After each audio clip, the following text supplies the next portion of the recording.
Vamos ahora a entrevistar, querida Nuzca, al exministro de Educación, Ricardo Cuenca. Hace poco estuvo en el ministerio durante el gobierno del señor Sagasti y ahora tiene la amabilidad de comentar con nosotros lo que está ocurriendo en ese campo. Buenas noches, Ricardo. No te escucho, está tu micro, ahí está. Ahí está, no quería despegarse el micro. Nada, muchas gracias René, Anuska, es un gusto estar acá y con ustedes en Epicentro. Permítame empezar expresando mi solidaridad con el doctor Guillén.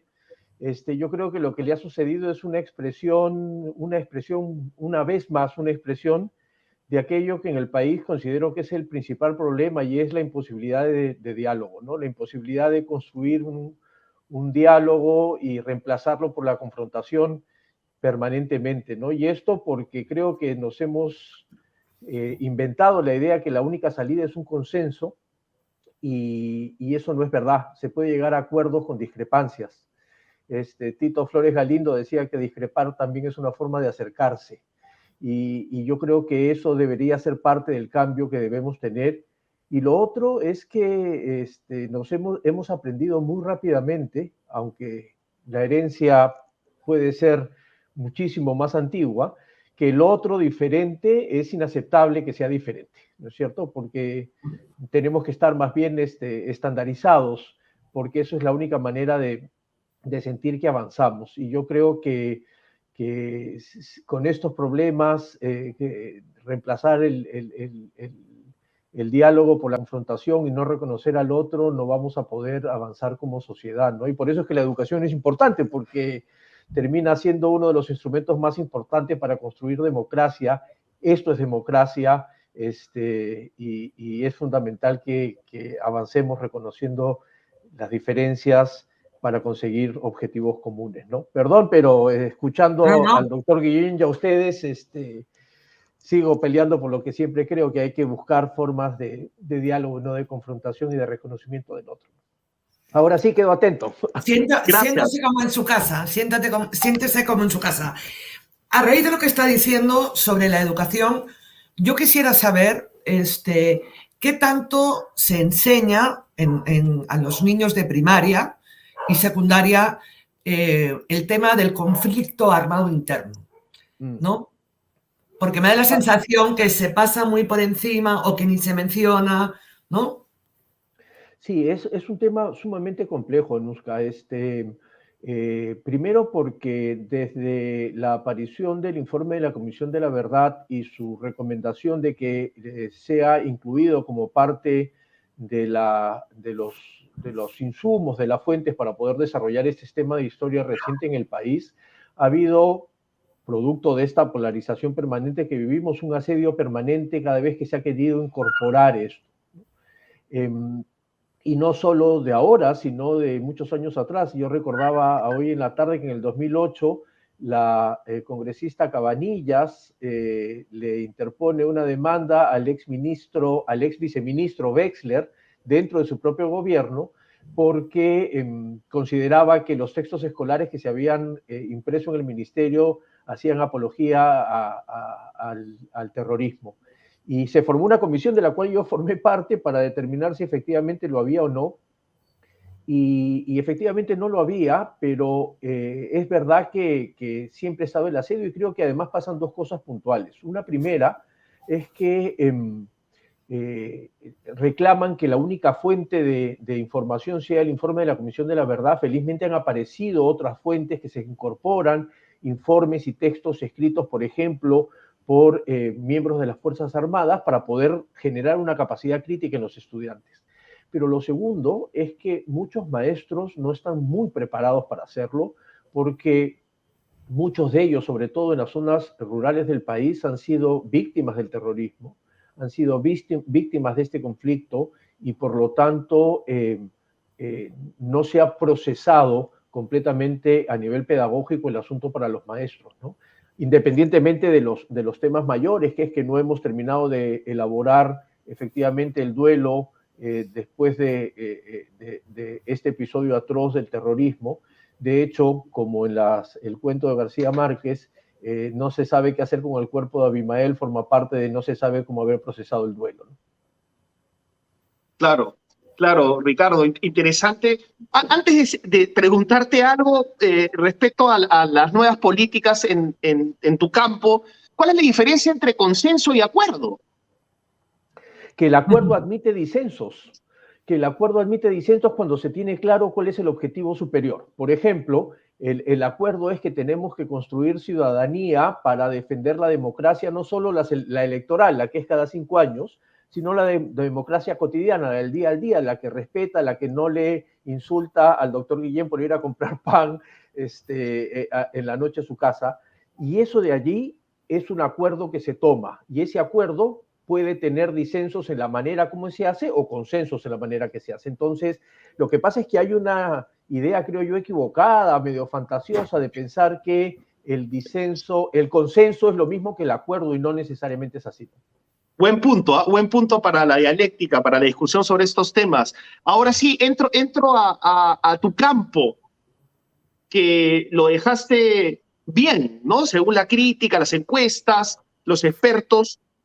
Ahora, no pudiste resolver, y hasta ahora no se resuelve el tema de las clases presenciales, ¿no? Es como un trauma, de alguna manera, porque vemos que los países vecinos sí lo están llevando a cabo. Pero antes de entrar a eso, quería preguntarte sobre esta posibilidad que denunció Epicentro, de que no solamente se gaste plata en un examen que ya estaba diseñado, se gaste plata en el sentido que va a tener que interrumpirse la impresión, ¿no?, de estos exámenes, sino que también se han eliminado como 40 ítems de 90 referidos a razonamiento verbal y razonamiento matemático para que los profesores la tengan más fácil, ¿no?, de la posibilidad de entrar al magisterio. Y esto se tiene que empatar con la promesa de campaña de incorporar, mejor dicho, con el mensaje del premier Bellido, ya en el poder, de incorporar 80.000 docentes al magisterio, ¿no? Entonces, ¿qué te parece esta movida, como se dice coloquialmente? Hace un momento el Ministerio de Educación ha sacado un comunicado diciendo que efectivamente no se va a retroceder en el tema meritocrático, todos lo esperamos. Una de las cosas, René, que hemos aprendido en el sector de educación es que por lo menos desde el 2012 hacia acá, independientemente de los ministros que hemos estado al frente del ministerio, algunas de las políticas se han mantenido con, efectivamente, algunos estilos particulares. Desde el 2012, que se aprobó la ley de reforma magisterial, hasta conmigo hemos sido 10 ministros, y el ministro Cadillo es el 11º, y todos de alguna manera lo que hemos hecho es defenderla sin duda, porque es un cambio profundo y es un cambio de reforma al cual pasó dos cosas. Uno, un muy fuerte nivel de legitimidad entre la sociedad, que es lo que hace sostenible las reformas. Lo mismo podríamos hablar de la reforma universitaria. Y lo otro es que, y allí falta terminar de trabajar, esto era un instrumento más de una política de desarrollo de la profesión. El Perú, junto con otros 3 países en la región, eran los únicos países que tenían una carrera meritocrática completa. México luego retrocedió con los cambios del presidente López Obrador. Y la idea es eso, es solamente decir que la carrera meritocrática se enfoca en dos cosas. Una primera, que efectivamente se necesita a los mejores calificados para los puestos, y no el enfoque credencialista, que era acumular años de servicio o documentos para poder hacerlo. Y lo segundo, que sí es verdad que hay que solucionar en el país, es que todavía hay un número muy grande de docentes contratados que no entran a la carrera. La solución no es bajar el nivel del examen para que entren más.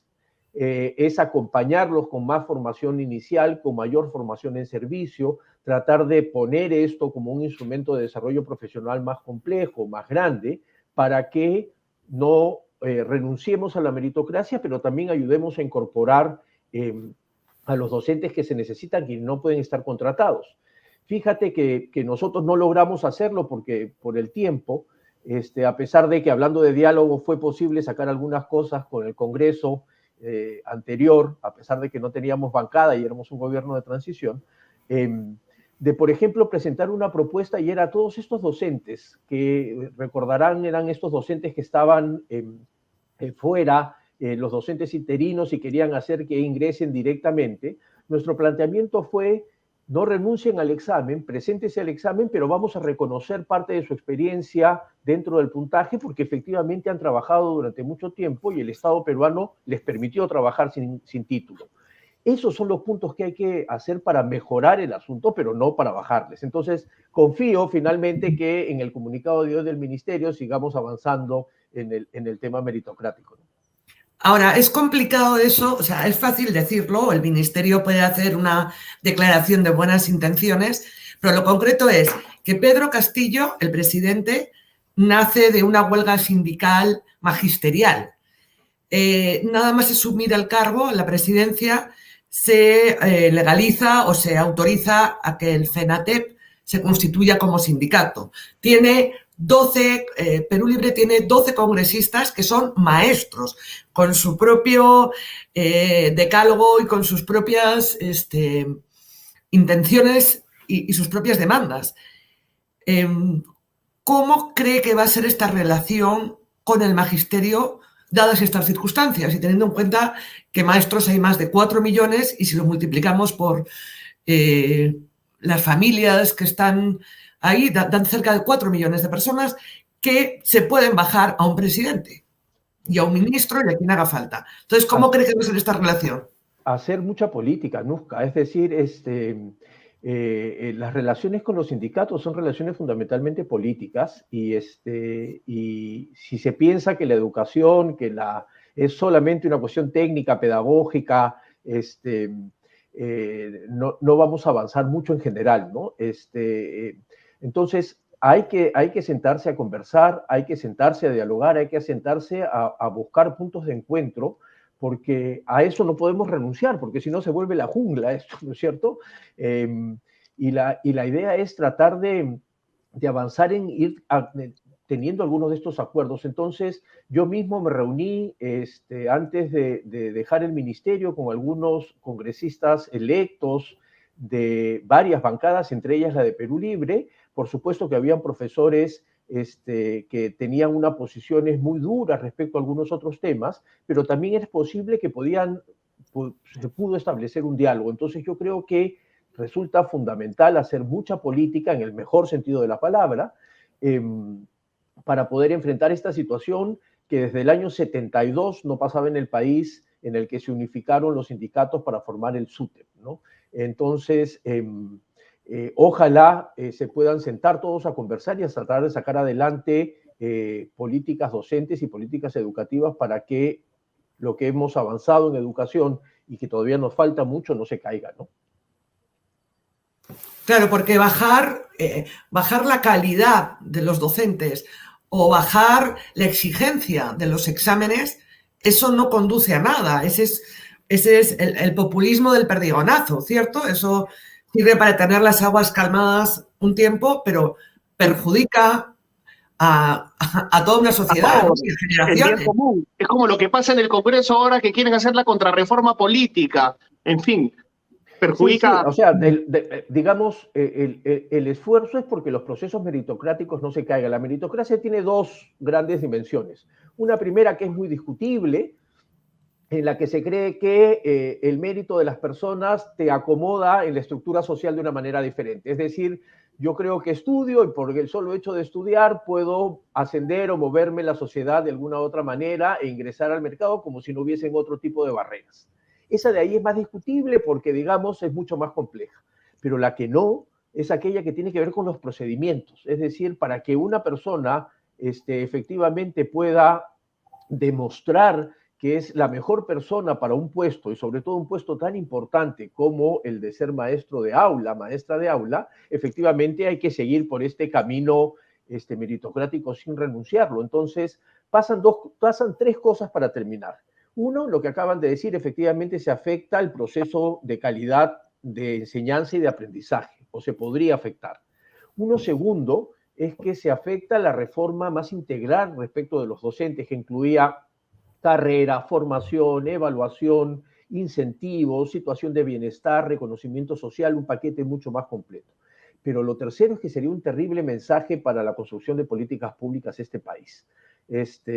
La discusión sobre la carrera magisterial empezó en el año 2001.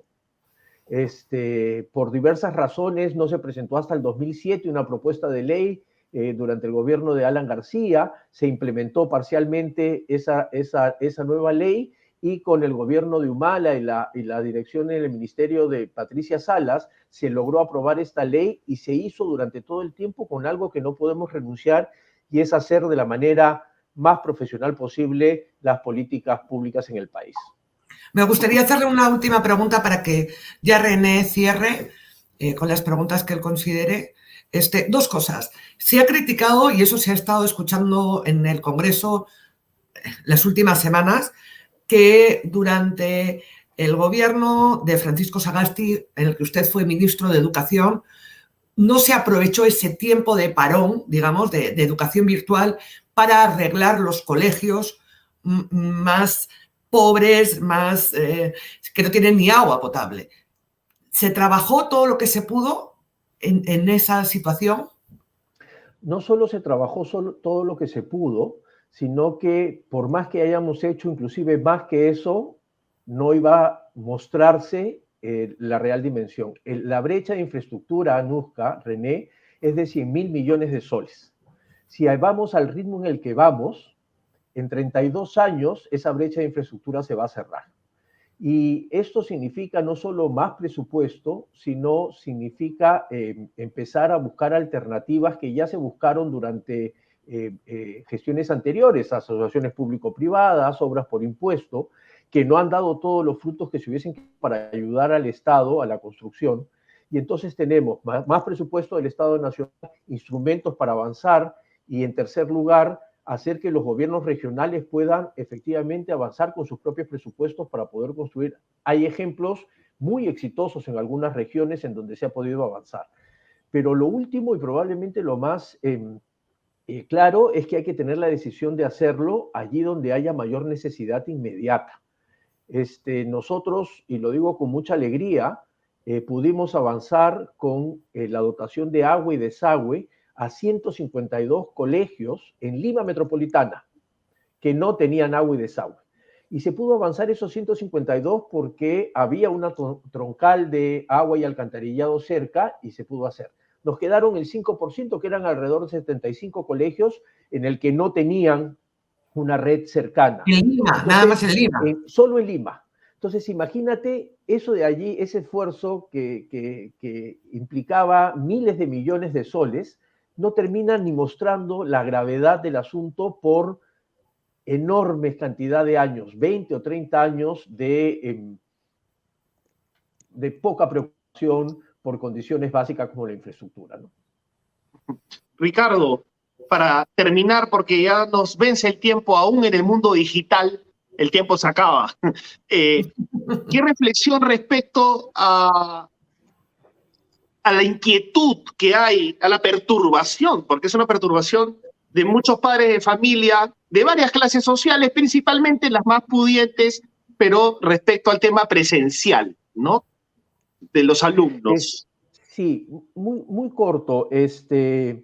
A ver, nosotros el 9 de marzo lanzamos el plan de retorno a clases, que fue posible gracias a lo que avanzó el ministro Benavides en la gestión anterior, y sobre la base de ese avance presentamos una propuesta que es la que felizmente se está implementando ahora con el ministro Cadillo, con lo cual estamos mostrando que en el sector podemos darle continuidad al tema. Y decirles que nosotros tuvimos dos decisiones a la hora de diseñar este tema, porque no es tan cierto que todos los países hayan avanzado más rápido o primero que nosotros, ¿no? Uno, que nuestro enfoque fue lo que en epidemiología se llama contagio comunitario. Y entonces lo que hacíamos era tener la información de los niveles de los indicadores epidemiológicos de cada distrito y según los cortes internacionales, bajo, medio o alto, se habilitaban los colegios para abrir. Y el segundo enfoque que tuvimos fue hacerlo de forma intersectorial e intergubernamental. hay una fantasía alrededor de la gente que cree que el ministro de Educación puede decidir qué escuela se abre o no. Y eso no es posible en nuestro sistema educativo. Para empezar, salvo en Lima Metropolitana, todas las escuelas dependen de las UGELes en el país. Lo que hacemos es decirle, UGEL, decide tú que mejor conoces la situación, la UGEL hace su lista de chequeo, ya compraron el kit de higiene, tienen el agua, en todas las formas que tienen, entonces se declara apta y los padres de familia y los docentes se ponían de acuerdo. ¿Por qué te cuento eso? Porque ayer ha empezado, felizmente, el regreso a clases en algunas escuelas en Lima, y la manera como se presentó esto, ciertamente no por parte del ministerio, se inician las clases presenciales. Y yo lo único que pensaba era en la cara de cada una de las niñas y de los niños que vi durante 6 meses, que son más de 260,000 que hace 6 meses están en clases. Y hablando de esto que reconozco, no reconozco al diferente, no reconozco al otro, me ponía a pensar, y por eso tuiteé hoy, que nunca me voy a dejar de impresionar, nunca, que solo existen en el Perú las cosas que pasan en Lima. Claro, porque todos esos colegios fue en provincias y en las zonas altas. Todos, Sí. todos. Es decir, no existe, por eso hoy se ha vuelto a clase, no existe. Exacto. Y existe y han estado porque además eran quienes más los necesitaban. El objetivo nuestro, y felizmente es el objetivo que continúa teniendo el ministro actual, es el volver a clases de la forma más segura, gradual, flexible y voluntaria.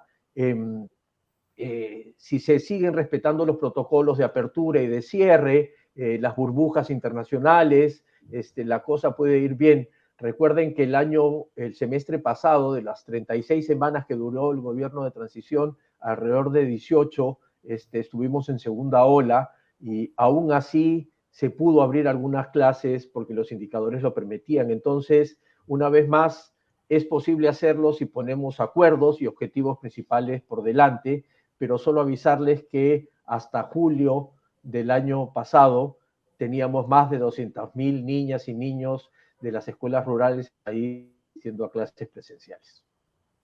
Muchas gracias, Ricardo. Me quedo con esta frase, creo que Anuska va a estar completamente de acuerdo. Nunca dejará de sorprenderme que para muchas personas las cosas en el Perú existen solo si existen en Lima. Esa es la reflexión. Y también me quedo con el nuevo episteme, para mí que era bien de consensos. Ahora el nuevo episteme es el acuerdo, y creo que tienes razón. Voy a profundizar en mis lecturas, pero esa es la idea. Los acuerdos es una palabra más precisa. Vamos a llegar con René a acuerdos mucho más a menudo. Eso. Sí, ya ven, sí. Ya no tienen que estar siempre en consenso para llegar a ese acuerdo. Exacto. No tenemos que estar en consenso, tenemos que llegar a acuerdos, efectivamente. Muchas gracias, pues Ricardo. Estamos de acuerdo que ha sido un lujo tenerlo como invitado. Muchísimas gracias. Muy amable. Para mí un honor estar con ustedes en esta gran iniciativa de Epicentro. Y gracias. Muchas gracias, Ricardo. Muy amable. Hasta una próxima oportunidad. Adiós.